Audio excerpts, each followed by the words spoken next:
Hello दोस्तों, कैसे हैं आप सभी लोग। मैं आशीष आप सभी का वेलकम करता हूं अपने इस YouTube channel young minds career institute पे, जहां पर हम आज बात करने वाले हैं रेस्पिरेशन इन कॉकरोच, यानी समझेंगे कि कॉकरोच के अंदर श्वसन की क्रिया किस तरीके से होती है।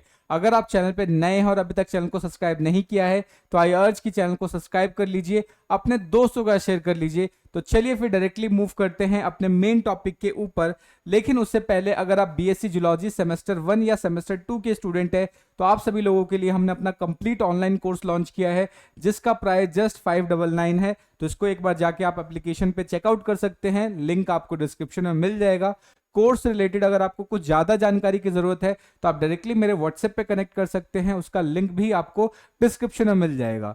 और एक छोटी सी अनाउंसमेंट, और लेक्चर खत्म होने के बाद हम लोग प्लान कर रहे हैं कि कॉकरोच का एक डिसेक्शन वीडियो बनाया जाए। अगर आपको भी डिसेक्शन वीडियो चाहिए तो आप कमेंट करके मुझे बता सकते हैं। अगर ज्यादा से ज्यादा कमेंट आता है तब जाके मैं क्या है कॉकरोच के ऊपर उसका डिसेक्शन वीडियो रिकॉर्ड करूंगा। तो चलिए फिर डायरेक्टली मूव करते हैं और समझते हैं रेस्पिरेशन इन कॉकरोच। ठीक है, तो अगर हम बात करें दूसरे इंसेक्ट्स के जैसे, कॉकरोच के अंदर भी ट्रैकियल सिस्टम प्रेजेंट होता है और इस ट्रैकियल सिस्टम की मदद से कॉकरोच के अंदर रेस्पिरेशन का प्रोसेस होता है। ठीक है, अगर हम कॉकरोच के रेस्पिरेटरी सिस्टम के बारे में बात करें तो ऑब्वियस सी बात है कि लास्ट क्लास के अंदर जब मैं इसके सर्कुलेशन के बारे में बता रहा था तब मैंने आपको बताया था कि कॉकरोच के अंदर जो सर्कुलेशन होता है उसमें रेस्पिरेशन का पार्टिसिपेशन नहीं होता, या सर्कुलेशन के समय में मैंने आपको बताया था कि उसका जो ब्लड होता है कॉकरोच का उसको हम हीमोलिम्फ बोलते हैं, और हीमोलिम्फ के अंदर रेस्पिरेटरी पिगमेंट नहीं होता, जिसकी वजह से वो रेस्पिरेशन में पार्टिसिपेट नहीं करता।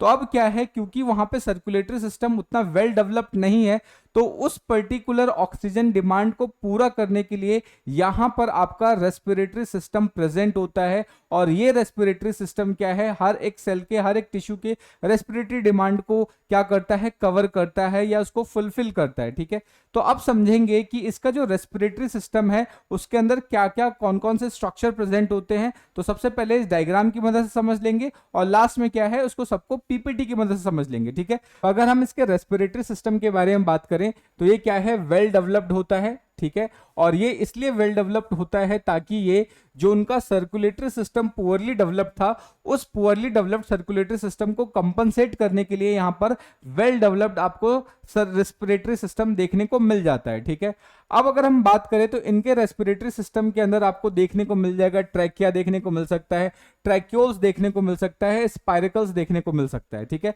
तो इन सारी चीजों को मिलाकर क्या है कि कॉकरोच का रेस्पिरेटरी सिस्टम बनता है। तो आप कैसे एक्सप्लेन कर सकते हैं कि कॉकरोच के रेस्पिरेटरी सिस्टम के अंदर मेनली क्या प्रेजेंट होगा, स्पाइरकल्स हो गया, ट्रैकिया हो गया, ट्रैक्यूल्स प्रेजेंट होगा। ठीक है, अब हम क्या करते हैं, डायग्राम की मदद से सारी चीजों को अच्छे से समझ लेते हैं, देन फिर पीपीटी की मदद से इसको एक्सप्लेन करेंगे। ठीक है, तो जनरली अगर हम सबसे पहले हम बात करते हैं स्पाइरकल्स। ठीक है, तो स्पाइरकल्स क्या है, बेसिकली अगर हम बात करें तो कॉकरोच के अंदर 10 पेयर्स आपको स्पाइरकल्स देखने को मिलते हैं। तो ये पॉइंट आपको याद रखना है कि कॉकरोच के अंदर 10 पेयर्स ऑफ स्पाइरकल्स देखने को मिलते हैं। ठीक है, ये जो स्पाइरकल्स हैं इसको हम फर्दर डिवाइड कर सकते हैं, जिसमें से जो 2 पेयर होता है वो आपका थोरेसिक स्पाइरकल्स होता है, और बाकी जो 8 पेयर्स होता है वो आपका एब्डोमिनल स्पाइरकल्स होता है। ठीक है, सो जो 2 पेयर है वो कैसा होगा, थोरेसिक, और बाकी जो 8 पेयर है वो होगा आपका एब्डोमिनल। ठीक है, अब ये प्रेजेंट कहां होता है उसको समझते हैं। ठीक है, तो सपोज करो ये डायग्राम आप देख रहे हो, ये कॉकरोच का डायग्राम है। ठीक है, तो यहां पर हेड वाला रीजन यहां पर नीचे की तरफ है। ठीक है, ये हेड वाला रीजन है और ये इसका पीछे वाला एब्डोमेन वाला रीजन हो जाएगा। ठीक है, सो जनरली मैंने आपको बताया था कॉकरोच के बॉडी के अंदर जो थॉरेक्स है उसको कैसे डिवाइड कर सकते हैं, प्रोथॉरेक्स, मेसोथॉरेक्स, मेटाथॉरेक्स। तो अब जनरली क्या है, ये आगे अगर ध्यान से देखें तो सबसे आगे क्या होगा, प्रोथॉरेक्स। तो ध्यान रखना है प्रोथॉरेक्स और मेसोथॉरेक्स के बीच में एक पेयर स्पाइरकल्स प्रेजेंट होंगे, उसके बाद मेसोथॉरेक्स और मेटाथॉरेक्स के बीच में एक स्पाइरकल्स प्रेजेंट होंगे। तो इस तरीके से ये जो 2 पेयर हैं, ये 2 पेयर आपके क्या हो जाएंगे, थोरेसिक स्पाइरकल्स। ठीक है, उसके बाद लगभग इसके जस्ट बाद क्या होगा, कंटिन्यूअसली 8 पेयर्स आपको क्या देखने को मिल जाएंगे, यहां पर 8 पेयर एब्डोमिनल स्पाइरकल्स देखने को मिलेंगे, जो just below the thoracic spiracles start हो जाएंगे। यानी थोरेसिक स्पाइरकल्स के जस्ट नीचे क्या आ जाएंगे, आपके 8 पेयर एब्डोमिनल स्पाइरकल्स देखने को मिलते हैं। ठीक है, तो ये चीज आपको ध्यान रखना है। उसके अलावा अगर हम बात करें डायग्राम को थोड़ा सा ध्यान से देखें तो आप देखोगे कि इसके अंदर कुछ इस तरीके से मोटी मोटी ट्यूब्स देखने को मिलती है, ठीक है। सो ये जो टोटल मोटी मोटी ट्यूब्स है वो 3 पेयर्स होती हैं, ठीक है।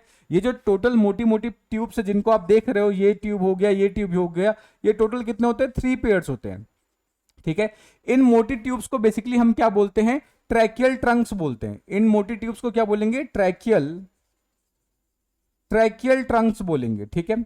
और ये जो ट्रैकियल ट्रंक्स होते हैं टोटल 6 नंबर में होते हैं, या आप बोल सकते हो 3 पेयर्स होते हैं, ठीक है। जिसमें से क्या होगा? 2 होगा डॉर्सल, 2 होगा वेंट्रल और 2 होगा लेटरल, ठीक है। तो ये आपको याद रखना है। तो यहां पे जो ट्रैकियल ट्रंक्स हैं वो ट्रैकियल ट्रंक टोटल कितने होंगे? 3 पेयर्स होते हैं, ठीक है। 3 पेयर्स कैसे होंगे? 2 डॉर्सल होगा, 2 वेंट्रल होगा और 2 लेटरल साइड में प्रेजेंट होगा। तो ये चीज आपको इसके बारे में याद रखना है। और ये जो ट्रैकियल ट्रंक्स है ये आपस में कनेक्ट करने के लिए यहां पर एक कमिशर प्रेजेंट होता है, जिसको हम क्या बोलते हैं? ट्रांसवर्स कमिशर। ट्रांसवर्स कमिशर का काम क्या होता है कि ये ट्रैकियल ट्रंक्स को आपस में कनेक्ट करता है। जैसे सपोज करो ये आपको एक यहां पर लेटरल ट्रैकियल ट्रंक देखने को मिल रहा है, ये भी आपको एक लेटरल ट्रैकियल ट्रंक देखने को मिल रहा है। ये आपस में कनेक्ट करने के लिए यहां पर क्या प्रेजेंट आपको दिख रहा है?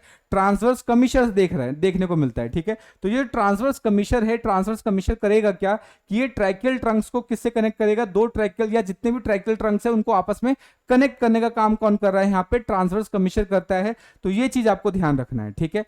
अब होगा क्या? अब हम डायग्राम से समझते हैं कि इनका रेस्पिरेटरी सिस्टम किस तरीके से डिफाइंड होता है, ठीक है। तो सबसे पहले अगर हम बात करें यहां पर साइड में स्पाइरेकल से, क्योंकि जो एयर है वो एंटर कहां से करेगा?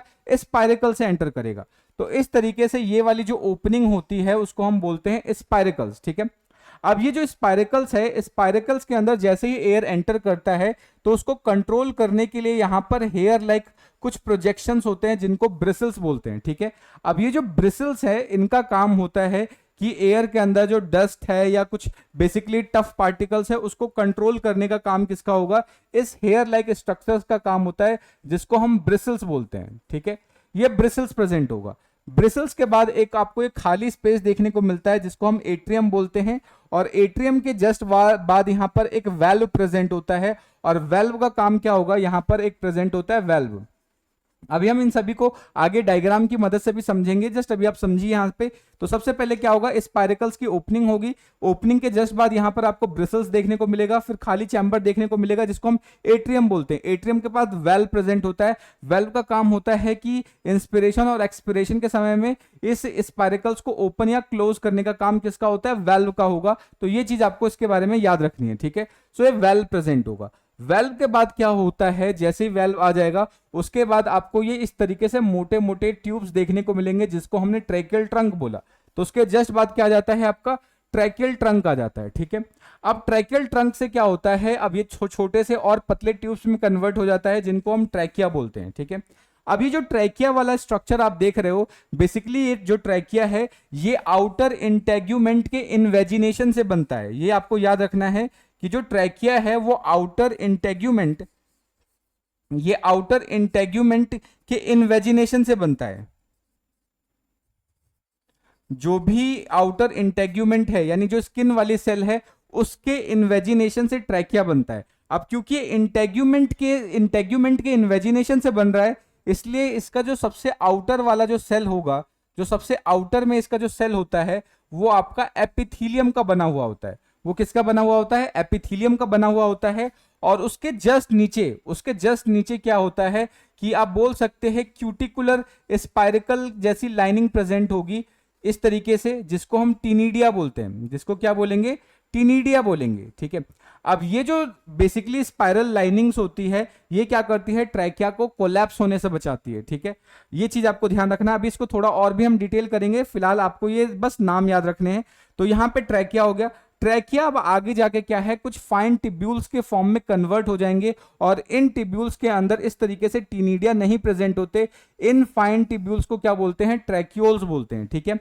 अब ये जो ट्रैक्यूल्स है डायरेक्टली क्या होगा, कॉकरोच के टिश्यूज को सप्लाई करेंगे और इन्हीं टिश्यूज में क्या होगा, गैसेज एक्सचेंज होता है। ठीक है, सो ध्यान रखना है कि यहां पर ट्रैक्यूल्स प्रेजेंट नहीं होगा, बस यहां पर क्या है, एक प्रोटीन प्रेजेंट होता है, ट्रैकिनिन प्रोटीन प्रेजेंट होता है। और इनके जो मेम्ब्रेन्स होते हैं, ये जो ट्रैक्यूल्स के जो मेम्ब्रेन होते हैं वो परमिएबल नेचर के होते हैं, जिसकी वजह से यहां पर क्या होता है, टिश्यूज के अंदर यहां पे गैसेज एक्सचेंज हो सकता है। ठीक है, सो ये पूरा का पूरा इसका रेस्पिरेटरी सिस्टम है जो हमें समझना है। तो कैसे होगा, सबसे पहले स्पाइरिकल्स आ जाएगा, स्पाइरिकल्स के बाद आपका ट्रैकियल ट्रंक आ जाएगा, फिर ट्रैकिया आ जाएगा, ट्रैकिया के बाद ट्रैक्यूल्स आ जाएगा और ट्रैक्यूल्स के बाद टिश्यूज जहां पर गैसेज एक्सचेंज होता है। ठीक है, तो ये चीजें आपको इसके बारे में अच्छे से ध्यान रखनी है। तो जस्ट मैंने अभी आपको बता ही दिया कि यहाँ पे स्पाइरिकल्स 10 होते हैं, जिसमें से 2 थोरेसिक होगा और एक एब्डोमिनल होगा। ठीक है, अब हम क्या करेंगे, इन्हीं सभी चीजों को 1 बाय 1 करके पीपीटी की मदद से समझ लेते हैं, सो दैट के सारे पॉइंट्स हमें अच्छे से क्लियर हो जाएं। ठीक है, चलिए फिर आगे बात करते हैं। तो 1 बाय 1 सबसे पहले हम बात करते हैं ट्रैकिया के बारे में। ठीक है,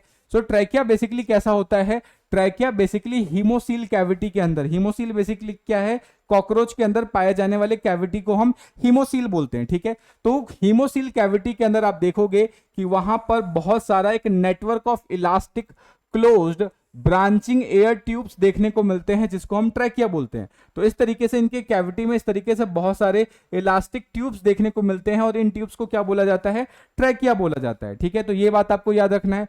उसके अलावा आप ध्यान देंगे कि ट्रैकिया के अलावा आपको तीन पेयर क्या है, large parallel longitudinal tracheal Trunks देखने को मिलेंगे। तो अभी आपको मैंने बताया ये मोटे मोटे जो ये ट्रंक्स दिख रहे हैं, इसको हमने क्या नाम दिया था, ट्रैकियल ट्रंक्स बोला था। ठीक है, तो जनरली क्या होते हैं, 3 पेयर होते हैं। 3 कौन कौन से आपके हो जाएंगे, 2 डॉर्सल, 2 वेंट्रल और 2 लेटरल। ठीक है, तो ये आपको याद रखना है, जिसमें से क्या होगा, एक तो होगा डॉर्सल, यानी एक पेयर है यहाँ पे, यानी 2 नंबर में हो गए। ठीक है, 1 वेंट्रल पेयर मतलब कि 2 नंबर में हो जाएंगे, और 1 क्या है, लेटरल होगा। ठीक है, सो बेसिकली अगर कॉकरोच को ध्यान से देखें तो ट्रैकियल ट्रंक क्या होगा, 1 पेयर डॉर्सल होगा, 1 पेयर आपका वेंट्रल होगा और 1 पेयर लेटरल होगा। और ये ट्रैकियल ट्रंक्स आपस में किससे कनेक्ट होते हैं, ट्रांसवर्स कमीशर से कनेक्ट होते हैं। तो इस डायग्राम में आप ध्यान दीजिए कि जो ट्रैकियल ट्रंक्स है उसको आपस में कनेक्ट करने के लिए क्या प्रेजेंट होता है, ट्रांसवर्स कमीशर प्रेजेंट होता है। ठीक है, तो ये चीज आप इसके बारे में अच्छे से याद रखेंगे।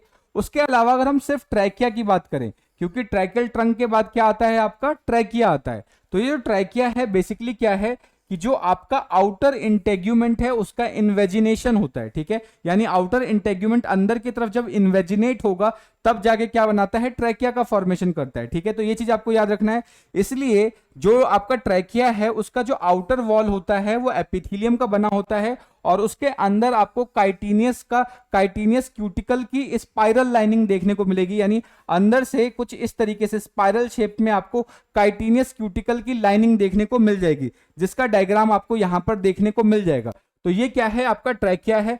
तो बाहर की साइड क्या होगा, एपिथेलियल सेल प्रेजेंट होता है और अंदर की तरफ इस तरीके से स्पाइरल शेप में क्या होता है, आपका टिनिडिया प्रेजेंट होगा, जो क्यूटिकल का बना होगा या काइटिनियस क्यूटिकल का बना हुआ होता है। ठीक है, तो ये चीज आपको याद रखना है। सो यही क्यूटिकुलर लाइनिंग को हम क्या बोलते हैं, ये स्पाइरली थिकन्ड होता है, जो कि बेसिकली ट्रैकिया का इंटीमा बनाता है। इंटीमा का मतलब इनर लाइनिंग का फॉर्मेशन करता है। और ये जो आपका जो टिनिडिया है या जिसको हम इंटीमा बोल रहे हैं, बेसिकली ये क्या करता है, ट्रैकिया को कोलैप्स होने से बचाता है, उसको बेसिकली इस तरीके से चिपकने से बचाता है। ठीक है, तो ये चीज आपको याद रखना है। उसके अलावा अगर हम बात करें कि अगर हम कॉकरोच को पानी के अंदर अगर डिसेक्ट करते हैं तो उस केस में हमें क्या देखने को मिलेगा, ग्लिस्टनिंग अपीयरेंस देखने को मिलेगा, यानी चमकदार अपीयरेंस देखने को मिल जाता है। तो ये पूरा आपका डायग्राम है। जस्ट अभी मैंने बताया कि सबसे पहले स्पाइरिकल्स होगा, फिर ट्रैकियल ट्रंक होगा, वो मोटी ट्यूब्स, उसके बाद ट्रैकिया होगा, ट्रैकिया के बाद ट्रैक्यूल्स आ जाएगा। तो ये तो अभी हमने पढ़ लिया ट्रैकिया के बारे में कि जो आउटर इंटेग्यूमेंट का इन्वेजिनेशन होता है, अंदर की तरफ आप देखेंगे टिनिडिया प्रेजेंट होगा जो काइटिन का बना होता है और वो ट्रैकिया को कोलैप्स होने से बचाता है। ठीक है, तो ये चीज आप इसके बारे में याद रखेंगे। नेक्स्ट अब बात करते हैं ट्रैक्यूल्स। ट्रैकिया के बाद क्या होते हैं, ट्रैक्यूल्स। तो ये जो ट्रैक्यूल्स है बेसिकली क्या है, ये फाइन ट्यूब्स होते हैं जिसके अंदर की तरफ काइटिनियस लाइनिंग प्रेजेंट नहीं होता, यानी टिनिडिया नहीं प्रेजेंट होता। ठीक है, जिसकी वजह से यहां पर इसके अंदर ये कोलैप्स हो सकता है, लेकिन उसको प्रिवेंट करने के लिए यहां पे एक स्पेशल प्रोटीन प्रेजेंट होता है जिसको ट्रैकिनिन प्रोटीन बोलते हैं। ठीक है, और वो प्रोटीन की वजह से ये जो मेम्ब्रेन है आपका परमिएबल बन जाता है और गैसेज एक्सचेंज हो सकता है यहाँ पे। ठीक है, तो यहां पर क्या है, नेक्स्ट बात कर रहा हूं मैं ट्रैक्यूल्स के बारे में, ठीक है। तो जो ये इसके बारे में क्या लिखा गया है कि ट्रैकिया के अंदर फर्दर ब्रांचिंग हो जाती है और वो क्या है, बॉडी के डिफरेंट पार्ट्स तक पेनिट्रेट करता है और इसी को हम क्या बोलते हैं, ट्रैक्यूल्स बोलते हैं, ठीक है। तो ये चीज आपको ध्यान रखना है। तो ट्रैक्यूल क्या है, हर एक इंडिविजुअल बॉडी सेल्स के साथ कनेक्ट होता है या हर एक बॉडी सेल्स के साथ जो कांटेक्ट में होता है वो आपका बेसिकली क्या होता है, ट्रैक्यूल्स होता है। तो ध्यान दो कि हर एक बॉडी पार्ट के साथ या हर एक बॉडी सेल्स के साथ यही कनेक्ट कर रहा है। तो यहां से आप देख सकते हो उसको, ठीक है। नेक्स्ट, अगर हम इसके डायमीटर के बारे में बात करें तो जो ट्रैक्यूल का डायमीटर होता है वो सिर्फ और सिर्फ 1 माइक्रोन का ही होता है, यानी ये बहुत थिन होते हैं, जिसकी वजह से क्या है, ये सेल्स को पेनिट्रेट कर सकते हैं या सेल तक जा सकते हैं, ठीक है। तो ये चीज आपको याद रखना है। नेक्स्ट, अब जनरली क्या है कि इसके अंदर जो कैविटी होती है, ठीक है, ट्रैक्यूल की, वो किससे बनी होती है, सिंगल सेल की बनी होती है और वहां पर एक स्पेशल टाइप का प्रोटीन होता है जिसको ट्रेकिनिन बोलते हैं, ठीक है। क्या होता है, ट्रेकिनिन प्रोटीन होता है, क्योंकि इसके अंदर यहाँ पे टीनिडिया नहीं होगा, उसकी जगह क्या होता है, ट्रेकिनिन प्रोटीन होगा। ये चीज आपको याद रखना है, ठीक है।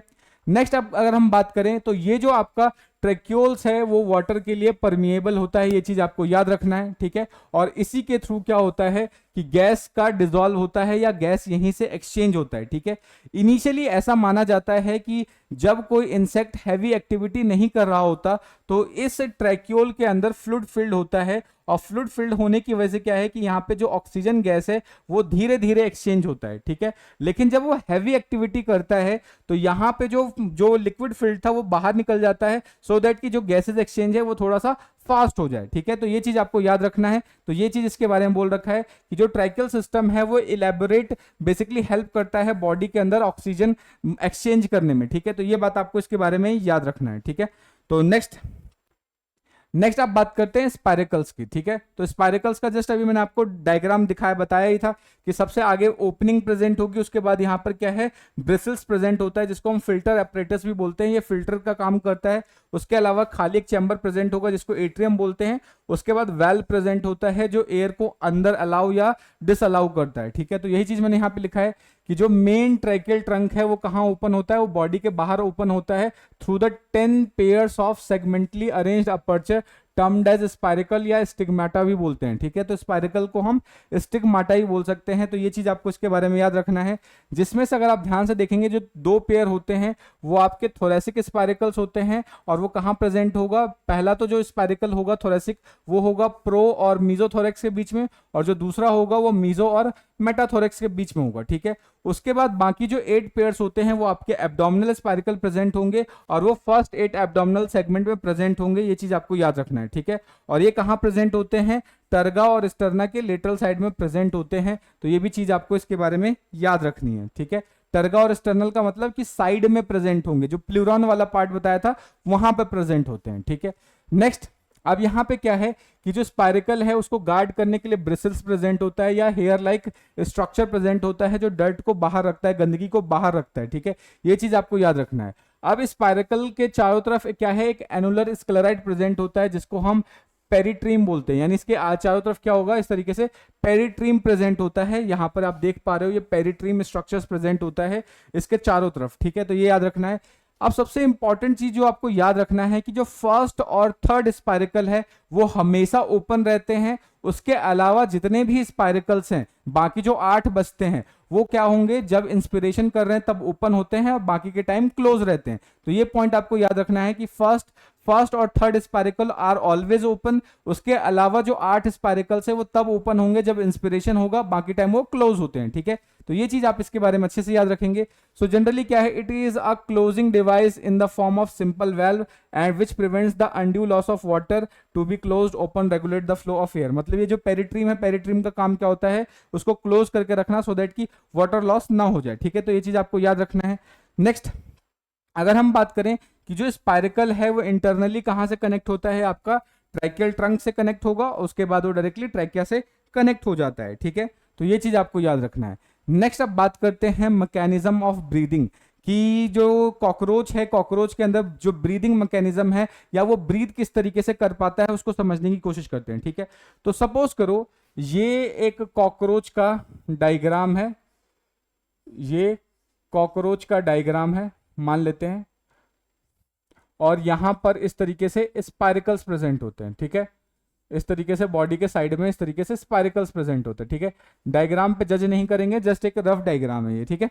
सो यहाँ पर ये स्पाइरिकल्स प्रेजेंट है। तो यूजुअली होता क्या है कि जो एब्डोमिनल मसल्स है, ठीक है, एब्डोमिनल मसल्स की बात करें तो जिसको हम टर्गोस्टर्नल मसल्स बोलते हैं, तो जब जो ये इसका एब्डोमिनल मसल्स है उसके अंदर कॉन्ट्रैक्शन या रिलैक्सेशन होता है, तो उसकी वजह से क्या होगा कि जो एब्डोमिनल कैविटी है, एब्डोमिनल कैविटी का जो वॉल्यूम है वो इंक्रीज या डिक्रीज होगा। तो जब एब्डोमिनल जो कैविटी है उसका वॉल्यूम इंक्रीज और डिक्रीज होगा तो उससे रिलेटेड जो ट्रैकिया है, तो जब सपोज करो कि एब्डोमिनल कैविटी का वॉल्यूम इंक्रीज होगा तो जो ट्रैकिया है ये भी थोड़ा सा खिंचते हैं, स्ट्रेच होते हैं। तो इसके स्ट्रेच होने से अंदर का वॉल्यूम क्या हो जाता है, कम हो जाता है, जिसकी वजह से ये जो आपका स्पाइरिकल है वो ओपन होता है और ओपन होते ही डायरेक्टली एयर बॉडी के अंदर एंटर करता है, ऑक्सीजन बॉडी के अंदर एंटर करता है, ठीक है। और वो एयर एंटर करने के बाद डायरेक्टली ट्रैक्यूल्स की मदद से कहाँ जाता है, टिश्यूज के पास जाता है, वहां से गैसेज एक्सचेंज होता है और गैसेज एक्सचेंज होने के बाद जो कार्बन डाइऑक्साइड है दोबारा इसके अंदर आने के बाद दोबारा से बॉडी के बाहर चला जाता है, ठीक है। लेकिन जो फर्स्ट और थर्ड स्पाइरिकल है, जो थोरेसिक वाले पार्ट में जो स्पाइरिकल्स थे वो दो तो हमेशा ओपन रहते हैं, यानी उनसे एयर कंटिन्यूअसली अंदर आता रहता है, ठीक है। बाकी स्पाइरिकल्स बंद रहते हैं, ठीक है। अब होगा क्या, अब जनरली क्या है कि इनका जो रेस्पिरेशन है, ठीक है, जो कॉकरोच के अंदर जो रेस्पिरेशन होता है वो टोटली क्या है, नर्वस कंट्रोल के थ्रू होता है। और यहाँ पे जो नर्वस सिस्टम कंट्रोल करने वाला होता है उसको हम बोलते हैं थोरेसिक गैंग्लिया। उसको हम क्या बोलते हैं, उसको थोरेसिक गैंग्लिया बोलते हैं। तो ये जो थोरेसिक गैंग्लिया है, जनरली जैसे ही कॉकरोच की बॉडी में कार्बन डाइऑक्साइड की जो कंसंट्रेशन है वो बढ़ती है या ऑक्सीजन की कंसंट्रेशन कम होती है, उसी समय ये थोरेसिक गैंग्लिया एक्टिवेट हो जाते हैं और फिर ये क्या करेंगे, एब्डोमिनल्स के जो मसल्स होते हैं उसको एक्सटेंड करेंगे जिसकी वजह से वॉल्यूम बढ़ेगा। ये जो ट्रैकियल ट्यूब्स है ये भी एक्सपेंड करेंगे जिसकी वजह से एयर अंदर एंटर करेगा और आने के बाद गैसेज एक्सचेंज करेगा और गैसेज एक्सचेंज करने के बाद जो बचा कुछ CO2 है उसको बॉडी के बाहर निकालेगा, ठीक है। अब एक चीज आपको ध्यान रखना है कि जो मैक्सिमम अमाउंट ऑफ CO2 है वो डायरेक्टली उनके बॉडी के जो काइटिन मेम्ब्रेन से ही एक्सक्रीट आउट करती है, वो इस पर्टिकुलर ट्यूब के थ्रू नहीं जाती। इस ट्यूब के थ्रू बहुत लेस अमाउंट में CO2 बाहर निकलती है। मैक्सिमम अमाउंट में जो CO2 है वो उनके बॉडी वॉल से ही निकल जाती है, काइटिन की लेयर से ही निकल जाती है, क्योंकि जो CO2 है वो काइटिन मेम्ब्रेन्स के साथ बहुत तेजी के साथ डिफ्यूजन कर सकता है, ठीक है। तो ये चीज आपको याद रखना है। और एक सबसे इंपॉर्टेंट चीज जो यहाँ पे ध्यान रखना है कि यहाँ पर जो गैसेज एक्सचेंज होता है वो डिफ्यूजन मेथड के थ्रू होता है, ठीक है। तो ये चीज आपको इसके बारे में याद रखनी है। तो इसी चीज को मैंने लिखा है यहाँ पे मसल एक्टिविटी। तो जनरली जो आपके एब्डोमिनल मसल्स होते हैं कॉकरोच के अंदर, उसके अंदर रिदमिकली क्या होता है, कॉन्ट्रैक्शन रिलैक्सेशन होता है, जिसकी वजह से जो एयर है वो पंप कर दिया जाता है ट्रैकियल ट्यूब से, और ट्रैकियल ट्यूब के अंदर जब वो जाएगा तो फिर आगे जाने के बाद ट्रैकिया, फिर ट्रैक्यूल्स और फिर टिश्यूज के अंदर वो एंटर करके गैसेज एक्सचेंज हो जाता है, ठीक है। अब अगर हम यहाँ पे जो इनका जो रेस्पिरेशन का जो रेगुलेशन है वो बेसिकली कौन करता है, रेगुलेट थोरेसिक गैंग्लिया करता है, ठीक है। और ये कैसे करेगा, जब CO2 की कंसंट्रेशन कम हो जाएगी और CO2 का जो लेवल है टिश्यू के अंदर ज्यादा होगा तो उस कंडीशन में ये एक्टिवेट होता है और ये सारी एक्टिविटी को कंट्रोल करता है, ठीक है। ये चीज आपको याद रखना है। अब गैस का एक्सचेंज कैसे होगा, ये जो ऑक्सीजन है वो टिश्यू के पास पहुंचेगा ट्रैक्यूल्स की मदद से और वहां पर क्या होगा, डिफ्यूजन होगा, और डिफ्यूजन होने से वो क्या है, डायरेक्टली टिश्यू फ्लूइड के अंदर चला जाता है। तो ये चीज आपको याद रखना है। और CO2 का रिमूवल कैसे होगा, कि जो CO2 है वो स्पाइरिकल्स के थ्रू निकल सकते हैं, उसके अलावा वो डायरेक्टली क्या है, इंसेक्ट्स के काइटिनियस क्यूटिकल से भी बाहर डायरेक्टली डिफ्यूज आउट कर सकते हैं। तो ये चीज आपको इसके बारे में अच्छे से याद रखनी है, ठीक है। सो इसी के साथ हमारा आज का जो रेस्पिरेशन वाला टॉपिक है वो यहीं पे कंप्लीट होता है। होप आपको सारी चीजें अच्छे से समझ में आ गई होंगी। अगर फिर भी कोई डाउट रह जाता है, कोई सजेशन है तो आप कमेंट करके बता सकते हैं। मिलते हैं नेक्स्ट वीडियो में, तब तक के लिए जय हिंद दोस्तों, थैंक यू।